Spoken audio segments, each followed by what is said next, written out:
नमस्कार साथियों अगर आपने ई एजुकेटर के अगर आपने ये फॉर्म भरे हैं, ऑनलाइन फॉर्म किए हैं, तो ये वीडियो पूरा देखिएगा। यहाँ पर दोस्तों मैं एक नई अपडेट लेके आया हूँ। इसके साथ ही मैं आपको बताऊंगा कि कितने पद खाली हैं कितने जिलों में। तो यहाँ पर हम जिले वाइज भी बताएंगे। अतः दोस्तों सही और सटीक जानकारी के लिए आप हमारे चैनल बेरोजगार हेल्पर को सब्सक्राइब जरूर कीजिए। देखिएगा दोस्तों, जो ई एजुकेटर है ये बाल वाटिका में पढ़ाएंगे। बाल वाटिका कौन सी? जो बेसिक स्कूल मर्ज किए गए हैं, जहाँ पर कम छात्र संख्या थी तो उन टीचर्स को दूसरे स्कूल में मर्ज कर दिया, पेयरिंग कर दी। तो ऐसे में जो विद्यालय अभी रह गए हैं वो उन्हें बाल वाटिका बनाया है, जिसमें दोस्तों जो टोटल संख्या है वो 10,827 है, जो कि स्कूल बंद किए गए, मर्ज किए गए, और इन्हीं सभी को बाल वाटिका बनाई जाएगी। अब साथियों यहाँ पर एक बात मैं आपको बता दूं, ये जो फॉर्म है जो लोग ऑनलाइन कर रहे हैं, वहाँ की लास्ट डेट हर जिले की अलग अलग है। आप ये जान लीजिएगा, ऐसा नहीं कि सेम लास्ट डेट है। अभी एप्लीकेशन फॉर्म सबमिट किए जा रहे हैं, अभी आपसे आवेदन लिया जा रहा है, फिर आगे का जो प्रोसेस होगा वो बाद में होगा। दोस्तों सुनने में ये भी आ रहा है कि अभी जो मेरिट के बेस पर ये भर्ती होने वाली है बाल वाटिका की, लेकिन अब सुनने में आ रहा है कि हो सकता है उसमें टेट लागू कर दिया जाए। जी हाँ, क्योंकि एनसीटी और सीबीएसई ने एक स्टेटमेंट जारी किया है अभी कि जो सीटेट है वो 4 चरणों में होगा, जिसमें एक ये बाल वाटिका भी है, प्री प्राइमरी, यानी 6 साल तक के बच्चे इसमें आएंगे, और प्री प्राइमरी से हम कहेंगे उसमें सीटेट होगा। इसके साथ ही 1 से 5 है, फिर 6 से 8 है, और 9 से 12 है, यानी 2 टेट बढ़ाई गई है। एक साल में 4 टेट हो गए। तो यहाँ पर ये बात क्लियर है कि बाल वाटिका मेरिट बेस पे ना होके टेट बेस पर हो, क्योंकि साथियों अभी क्या, अभी सिर्फ फॉर्म ही लिए जा रहे हैं, आवेदन ऑनलाइन लिए जा रहे हैं। अभी सरकार ने कोई ऑफिशियल स्टेटमेंट जारी नहीं किया, तो मुझे लग रहा है कि टेट इसमें हो सकता है।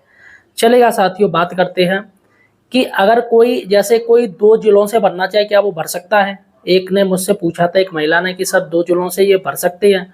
तो यहाँ पर साथियों मैं आपको बता दूं, 2 जिलों से आप भरना चाहें भर सकते हैं, इसमें कोई दिक्कत नहीं है। लेकिन दोस्तों इसकी जो मेरिट बनेगी, मेरिट जो होगी, ये सारा कुछ एक, मतलब लखनऊ में सारा कुछ इसका डाटा जाएगा, और फाइनल जो डाटा बनेगा वो पूरे यूपी का एक बनेगा, ना कि अलग अलग बनेंगे। जिले वाइज आप भर दीजिए, आप 2 नहीं 4 जिलों से भर दीजिए, 5 जिलों से भर दीजिए, लेकिन जो फाइनल डाटा रहेगा उसमें आपका सिर्फ एक फॉर्म लिया जाएगा। अब आप सोच लीजिए आपको कहाँ से भरना है। आप 2 जिलों से भरना चाहें भर दीजिए, तो फाइनल डाटा दोस्तों आपसे ही पूछा जाएगा, आप किस जिले में रहना चाहते हो। तो यहाँ पर दोस्तों कोई दिक्कत नहीं है, आप जो चाहे भर सकते हैं। चलेगा दोस्तों, बात करते हैं कि जिले वाइज इसमें कितने पद आए हैं टोटल। तो देखिएगा, आगरा में 160 पद आए हैं, और अलीगढ़ में 130 पद आए हैं, अंबेडकर नगर में 90 पद आए हैं ई एजुकेटर के, अमेठी में 130 हैं, और अमरोहा में 70 पद आए हैं, और औरैया में 80 पद आए हैं, आजमगढ़ में 220 पद आए हैं, बागपत में 60 पद आए हैं, ठीक है, और बहराइच में 140 पद आए हैं, और बलिया में 180 पद आए हैं, बलरामपुर में 100 पद आए हैं, और बांदा में 90 पद जारी किए गए हैं। चलिएगा आगे बात करते हैं। बाराबंकी में 160 पद हैं एजुकेटर के, और बरेली में भी 160 ही हैं एजुकेटर के पद, और बस्ती में बात करें तो बस्ती में 150 पद हैं, 150 पद, भदोही में 70 पद हैं, बिजनौर में 120 पद हैं, और बदायूं में 160 पद जारी किए गए एजुकेटर के।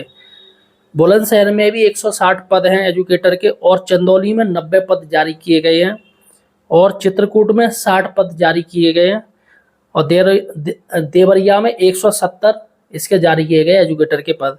एटा में 90 हैं, इटावा में भी 90 हैं, और फैजाबाद में 120 पदों की संख्या है। फर्रुखाबाद में 80 है, फतेहपुर में 140 है, और फिरोजाबाद में 100 पदों की संख्या है एजुकेटर की। गौतम बुद्ध नगर की बात करें, गौतम बुद्ध नगर जिसे हम नोएडा कहते हैं, नोएडा में 40 पद हैं, देखा जाए तो काफ़ी ज़्यादा पद हैं। गाजियाबाद में 50 पद हैं, गाजीपुर में 170 हैं, गोंडा में 170 वैकेंसी हैं, गोरखपुर में 210 वैकेंसी हैं, यानी कि गोरखपुर में सबसे ज़्यादा 210। हमीरपुर में 80 वैकेंसी हैं, हापुड़ में 40 वैकेंसी हैं, हरदोई में 210 पद हैं, हाथरस में 80 पद हैं, जालौन में 90 पद हैं, जौनपुर में 220, यानी कि 220 यहाँ सबसे ज़्यादा हो गए जौनपुर में। झांसी में 90 पद हैं, और कन्नौज में भी 90 पद हैं।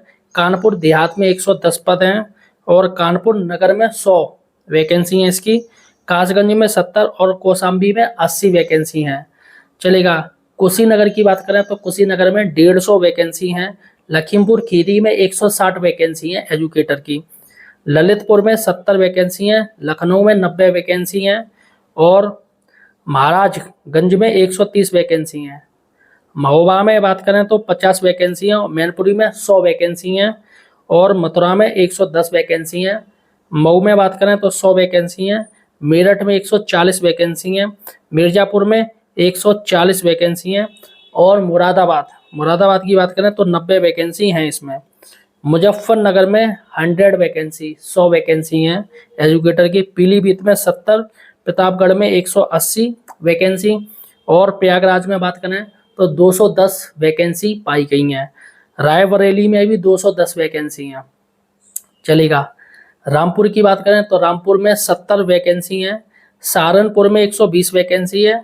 संभल यानी कि जिसे भीमनगर भी कहते हैं, यहाँ पर 80 वैकेंसी हैं। संत कबीर नगर में 100 वैकेंसी हैं। शाहजहाँपुर में 160 वैकेंसी हैं। शामली में 40 वैकेंसी हैं और श्रावस्ती की बात करें, श्रावस्ती में 60 वैकेंसी हैं। सिद्धार्थनगर ये एस्पिरेशनल जनपद है, यहाँ पर 140 वैकेंसी हैं। सीतापुर में 200 वैकेंसी हैं और सोनभद्र में 80 वैकेंसी हैं। यानी जो एस्पिरेशनल डिस्ट्रिक्ट है उनमें कम वैकेंसी निकाली गई हैं। और सुल्तानपुर में 130 वैकेंसी हैं और नौ में 160 वैकेंसी हैं और वाराणसी में बात करें तो 90 वैकेंसी हैं एजुकेटर की। यहाँ पर टोटल जो वैकेंसी आई हैं 8800 वैकेंसी आई हैं। अब दोस्तों आप ये जान लीजिए कि ये नहीं है कि सिर्फ आप जो स्कूल बंद किए गए, मर्ज किए गए, उनमें ही बाल वाटिका में आप पढ़ाओगे, ऐसा नहीं है। आपको दोस्तों पीएम श्री, जो सरकार ने जो विद्यालय पीएम श्री जारी की है, पीएम श्री सीएम श्री विद्यालय में भी एजुकेटर की भर्ती हो रही है।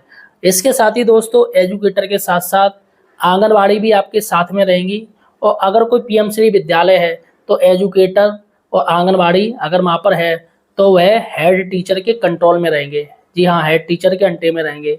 लेकिन यहाँ पर कोई भी नहीं है, सिर्फ आंगनवाड़ी केंद्र है तो वहाँ पर आंगनवाड़ी हैं वो एजुकेटर की सहायक रहेंगी, तो यहाँ पर एजुकेटर हेड माने जाएंगे।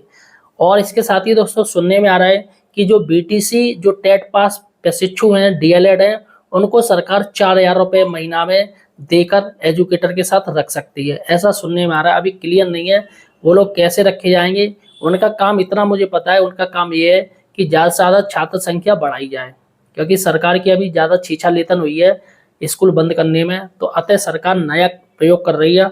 देखते हैं आगे क्या होता है प्रयोग में। फिलहाल दोस्तों आपको और कोई जानकारी चाहिए ECCE एजुकेटर में, कोई दिक्कत हो रही है आपको फॉर्म भरने में, तो मुझे कमेंट सेक्शन में जाके पूछ सकते हो। इसके साथ ही हमारे चैनल बेरोजगार हेल्पर को यहाँ सब्सक्राइब जरूर कीजिए। धन्यवाद साथियों।